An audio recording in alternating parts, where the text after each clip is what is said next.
खाते थे दाल चावल, अब डिमसम है इन। हाथी की होती थी शानदार सवारी, अब फ्लाईओवर की है बारी। कुछ बदलता हुआ, कुछ पहले सा है कलकत्ते का सीन। इस डोम की ऊंचाई से ये सारे नजारे देखती हूँ मैं। कितने किस्से कहानियां हूँ मैं समेटे हुए। तो शुरू करें, 1 2 3।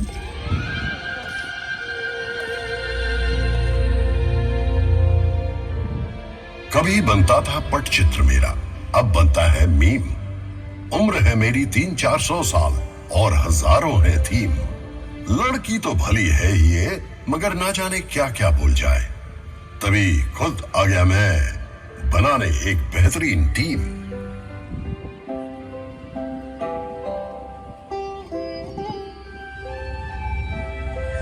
देवियों और सज्जनों, इनसे मिलिए। आप लोग जहां बैठे हैं, किसी समय ये यहाँ घूमा करते थे। जुरासिक पार्क से पार्क स्ट्रीट का सफर तो बहुत लंबा है। अगर वहां से शुरू करोगी तो मोबाइल फोन तक पहुंचते पहुंचते 52 एपिसोड का सीरियल बन जाएगा। क्यों ना हम ब्लैक एंड व्हाइट के जमाने से शुरू करें? तो फिर मैं वहां से शुरू करूं। 16 जनवरी 1941 की रात एक गाड़ी 38/2 एल्गिन रोड से तेजी से निकलती है और सीधा घुस जाती है बंगालियों के दिल और आत्मा में।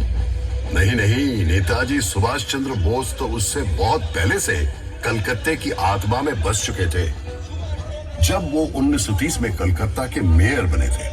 यही नहीं, बतौर कांग्रेस प्रेसिडेंट वे पूरे भारत के दिल और दिमाग में बसते थे और ब्रिटिश सरकार की आंखों में धूल झोंक कर 3-4 बार भेस बदल कर बचना, ये तो पूरा थ्रिलर है। नेताजी के बाद ऐसा अमर सुपर हीरो कलकत्ते को फिर कभी नहीं मिला।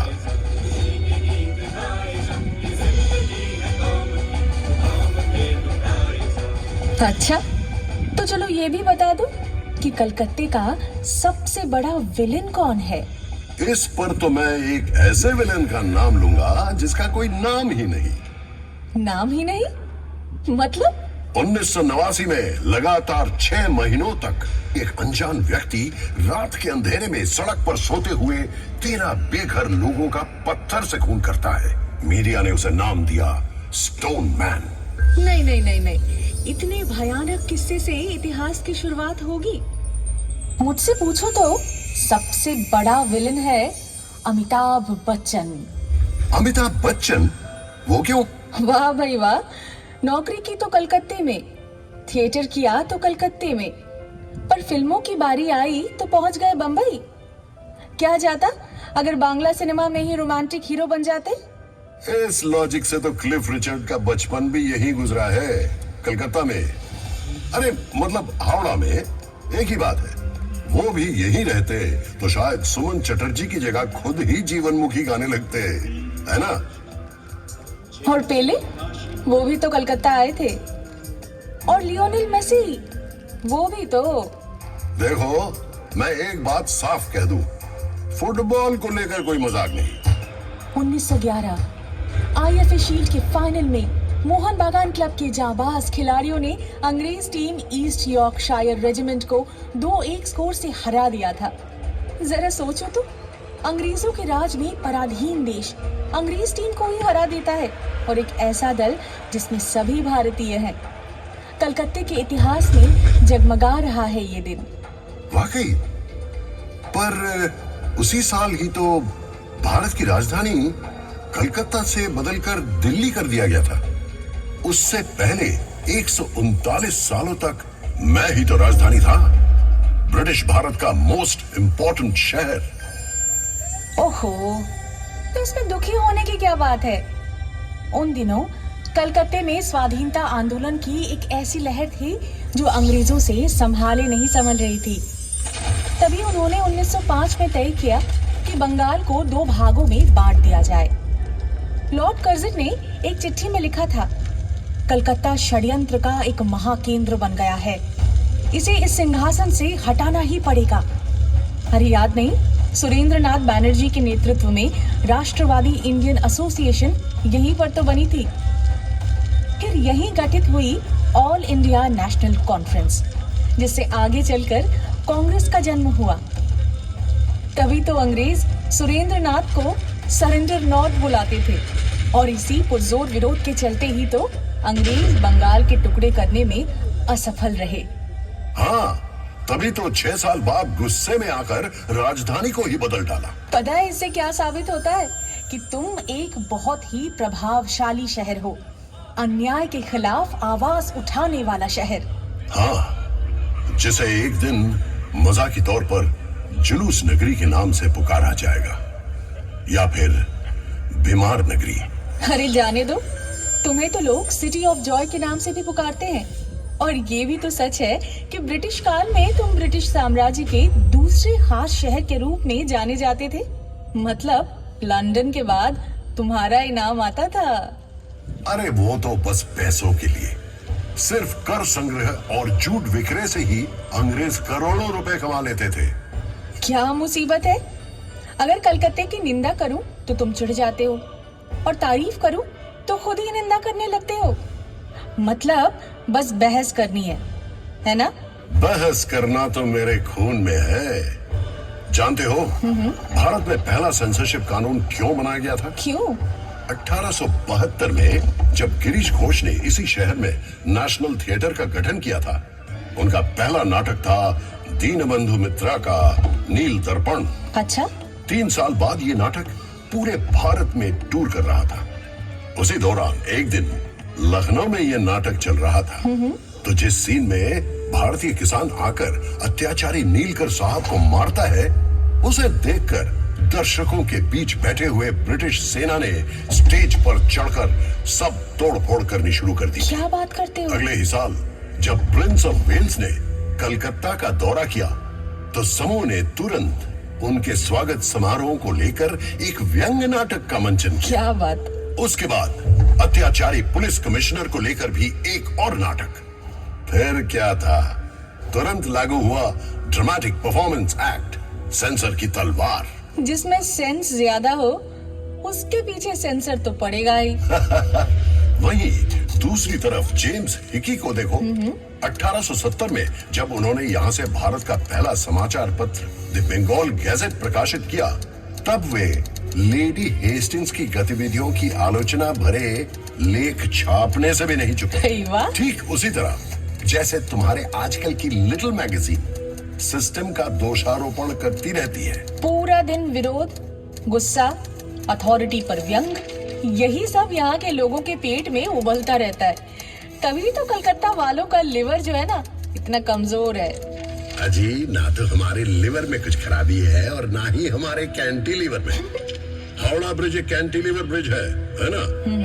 ये सन 1943 से इसी तरह खड़ा है, एकदम सही सलामत। सो तो है, हर रोज लाखों गाड़ियां, बस, ट्रक, रिक्शा इस पर से ही तो गुजरती हैं, फिर भी ये टस से मस नहीं हुआ। और सबसे हैरान करने वाली बात ये है कि इस पूरे ब्रिज में एक भी स्क्रू यानी पेंच नहीं है। इसीलिए तो जिन लोगों के दिमाग का स्क्रू ढीला है, वे अक्सर हावड़ा ब्रिज के ऊपर चढ़ जाते हैं।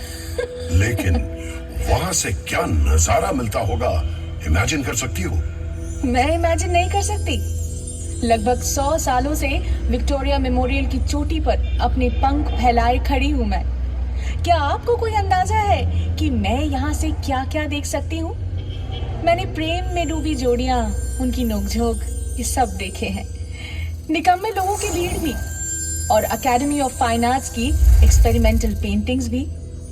एक तरफ रेस कोर्स की घुड़सवारी की दौड़ में बेशुमार पैसे लुटाना, और दूसरी तरफ क्लबों में कोट पैंट पहने कलकतिया बाबुओं का अंग्रेजीपन। व्यूज और न्यूज तुम मुझे सिखाओगे? मैं तो तुम्हारी नस नस से वाकिफ हूँ। सिर्फ वाकिफ ही नहीं, तुम पर मेरी संगत का असर भी दिखता है। कभी तो हवा के झोंके से तुम तेजी से गोल गोल घूमने लगती हो, तो कभी गठिया के दर्द से तुम घूमना ही भूल जाती हो। और ये इमारत जिस पर तुम्हें इतना गर्व है, कभी तो इसे ताजमहल की नकल कहा जाता था। क्या बात करते हो? अरे हाँ, क्या इसे गाय के गोबर से काला नहीं किया गया था ताकि जापानी उस पर बमबारी न कर सकें?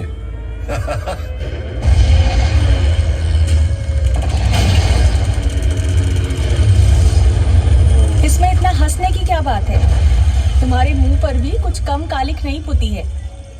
उसी दूसरे विश्व युद्ध के दौरान जब सैकड़ों लोग तुम्हारी सड़कों पर भुखमरी से तड़प कर मर रहे थे, तब कहाँ थी तुम्हारी विरोधी प्रवृत्ति? जब कलकत्ता वासी सड़कों पर उन मरते हुए लोगों को लांघ कर ऑफिस जाते थे, मौज मस्ती करते थे, इन भूख से बिलखते लोगों की आह को दबाने के लिए अपने घरों के दरवाजे बंद कर ग्रामोफोन पर गाने सुनते थे, तब कहाँ था तुम्हारा विरोध? देखो, मानता हूं कि जितना करना चाहिए था उतना तो खैर नहीं हो पाया, लेकिन यह भी सच है कि उस दौरान शहर की गली मोहल्ले में मुफ्त रसोई भी खोली गई थी, और वो भूखमरी तो सरकार, राजनीतिज्ञों और आला अफसरों द्वारा रचाई गई थी। स्वयं विंस्टन चर्चिल भी इतने सारे लोगों की मृत्यु की जिम्मेवारी से पल्ला नहीं झाड़ सकते थे। क्या तुम जानते हो इस अकाल के बारे में उन्होंने क्या कहा था? वैसे ही कम खाने वाले बंगालियों की भूख मजबूत यूनानियों की तुलना में कम गंभीर है। इंसान इतना असंवेदनशील कैसे हो सकता है? यह भी मत भूलना, बिजोन भट्टाचार्य द्वारा रचित अद्भुत नाटक नौबान्नो इसी भूखमरी पर आधारित था, और इसका मंचन भी इसी शहर में किया गया था। ये तुमने बिल्कुल सही कहा। इसका श्रेय तो तुम्हें ही जाता है। 1942 में स्थापित इप्टा यानी इंडियन पीपल्स थिएटर एसोसिएशन वामपंथी कलाकारों का ही संगठन था, जिसने कलकत्ता को न जाने कितने अनमोल रत्न दिए।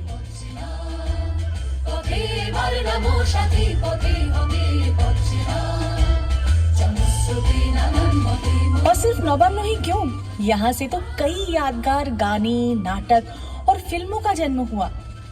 इसी इप्टा ने ही तो कई जगमगाते हीरे दिए हमें। उत्पल दत्त, ज्योतिरिंद्रनाथ मोइत्र, देवव्रत विश्वास, सुनील चौधरी और इन्हीं के भाव शिष्य थे मृणाल सेन। ये दौर कितना प्रेरणादायक था ना। समाज को बदलने के लिए कला को एक हथियार के रूप में उपयोग करके हजारों लोगों को उत्कृष्टता और जुनून के साथ प्रेरित किया था इप्टा मूवमेंट ने। मानो ये एक महान क्रांति का नेतृत्व करने वाले जादुई रथ की तरह था, जो एक अथक यात्रा कर रहा था। 1943 में पड़े अकाल के लगभग 170 वर्ष पहले बंगला सन 1176 में आई भूखमरी भी तो इंसानों की ही देन थी। ब्रिटिश द्वारा रचित भूखमरी वो जनता को बड़ी बर्बरता से निचोड़कर लगान वसूल करते थे। उन्होंने किसानों को अपने धान के खेतों में अफीम और नील बोने के लिए मजबूर किया था। उस समय भी तो मेरे सीने में गिरकर लाखों असहाय लोगों ने जान गंवाई थी, और मैं बस चुपचाप देखता रह गया। काश उस समय भी एक आईपीटीए होती। तुम्हारा इतिहास जागते रहने का इतिहास है, लेकिन सोते रहने का भी। अच्छा ये बताओ, 19वीं सदी में जब बंगाली बाबू लोग अपनी पालतू बिल्लियों की शादी में बेशुमार धन बर्बाद कर रहे थे या गुलाब जल में स्नान कर रहे थे, तब तुम किस हालत में थे जनाब? आधी नींद में या ऊँघते हुए? আমারে ফ্রড করে প্রাণ কৃষ্ণ কোথায় গেলি, আমারে ফ্রড করে প্রাণ কৃষ্ণ কোথায় গেলি, I am for you very sorry, I am for you very sorry। तब मुझे बड़ा मजा आता था। पूरे बदन पर तेल मलकर 4 घोड़ों वाली गाड़ी पर सवार होकर नदी में स्नान करने के लिए निकलने का एक अलग ही ग्लैमर होता है। ये तो मानती हो ना? और जरा सोचो, अगर बाबुओं की वो शोशेबाजी ना रहती तो तवायफों का नाच देखने का भी चलन नहीं रहता। फिर ना तो उनके पैसों से ढेर सारे स्कूल कॉलेज खुलते, और ना ही मेरा सबसे खूबसूरत और जगमगाता त्योहार दुर्गा पूजा अस्तित्व में आता। दुर्गा पूजा नहीं होती? मगर क्यों? अरे शोभा बाजार के बाबू नवकृष्ण देव ने ही तो मदरसे बनाने के लिए ढेर सारे रुपए दिए थे, सड़कें बनवाई थी, और पूरे देश भर से गायकों संगीतकारों को बुलवाकर बड़े बड़े संगीत सम्मेलन करवाते थे। और उन्होंने न केवल पलासी की लड़ाई में सिराजुद्दौला के खिलाफ साजिश में भाग लिया, बल्कि अंग्रेजों की जीत की खुशी में एक शानदार दुर्गा पूजा का भी आयोजन किया था। अच्छा, उसी के चलते ही तो हमारे कैलेंडर में दुर्गा पूजा को इतना महत्वपूर्ण स्थान मिला। क्या बात करते हो? दुर्गा पूजा की शुरुआत उसी व्यक्ति ने की जिसने बंगाल को अंग्रेजों के हाथ में सौंपने का षड्यंत्र रचा था। बिल्कुल। शायद बंगाल अंग्रेजों के हाथों कभी ना आता अगर 1756 में सिराजुद्दौला अपनी विशाल सेना लेकर मुझ पर आक्रमण न करता।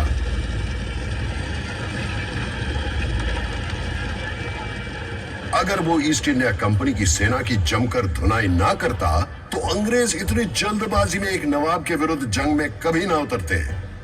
जंग में तो वे जरूर उतरते, बस उनके प्रॉपर नाउन सब बदल जाते। और वैसे भी वो इस मुल्क पर कब्जा किए बिना कहां बैठे रहने वाले थे। 24 अगस्त 1690 को मूसलाधार बारिश के बीच कंपनी के एजेंट जॉब चार्नॉक ने जैसे ही अपनी नाव यहां बांधी, बस तभी से समय का पहिया घूमा और तुम्हारे इतिहास की शुरुआत हुई। यहां मैं तुमसे सहमत नहीं हूं, एक नहीं दो पहलुओं से। चाणक्य के पहुंचने के बहुत पहले कवि कंकन मुकुंदराम ने मेरे विषय में लिखा था। उससे भी पहले 1495 में कवि विप्रदास पिपिलाई ने अपना मनसा मंगल काव्य में भी मेरा जिक्र किया था। अच्छा, सावर्ण राय चौधरी के परिवार अंग्रेजों के आने के पहले से ही कलकत्ता में जमींदार थे। भाई वाह। मेरे इतिहास की शुरुआत तो बहुत पहले से हुई थी। और ना ही तुम ये कह सकती हो कि चाणक्य के आगमन के साथ साथ चीजें भी बदतर हो गई। राममोहन राय ने सतीदाह प्रथा बंद जरूर करवाई थी, लेकिन इतना बड़ा काम क्या वो अकेले कर सकते थे? यदि लॉर्ड बेंटिंक उनकी सहायता ना करते सो तो ठीक। क्या माइकल मधुसूदन दत्त बंगला काव्य का रुख बदल सकते अगर उन पर मिल्टन का प्रभाव ना पड़ता? क्या बंकिम चंद्र बंगला में पहला उपन्यास लिख पाते अगर उन्होंने वॉल्टर स्कॉट ना पढ़ा होता? बिल्कुल सही। क्या ईश्वर चंद्र विद्यासागर विधवा विवाह का प्रचलन शुरू कर पाते यदि उन्हें अंग्रेजों का सहयोग नहीं मिलता? कि क्या अनाप शनाप बोले जा रहे हो? तुम कैसे भूल गए कि शहीद खुदीराम बोस के पार्थिव शरीर पर फूलों की वर्षा करने के लिए हजारों लोगों ने तुम्हारी सड़कों पर लाइन लगाई थी। तुम्हारे राइटर्स बिल्डिंग के अत्याचारी ब्रिटिश अफसर को गोली मारने के बाद विनय बादल दिनेश ने आत्महत्या की थी। और हाँ, तुम्हारे एक प्रसिद्ध बैरिस्टर चित्तरंजन दास, वही जिनके कपड़े पेरिस से धुलकर आते थे, उन्होंने भी तो अपने सारे यूरोपियन कपड़ों को जलाकर खादी पहनना शुरू कर दिया था। और जिस व्यक्ति को उन्होंने अलीपुर बमबारी मामले में बाइज्जत बरी करवाया था, वो कोई और नहीं बल्कि poet of patriotism Arvind Ghosh थे। अरे तुम तो वो शहर हो जहाँ क्रांतिकारी संगठन अनुशीलन समिति का गठन हुआ था।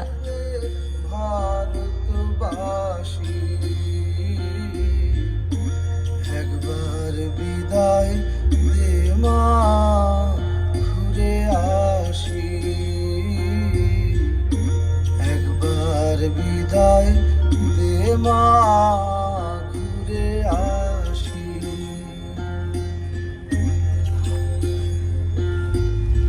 हाँ, सो तो है, मगर ये भी तो सच है, जिस मॉन्यूमेंट को 1828 में ईस्ट इंडिया कंपनी द्वारा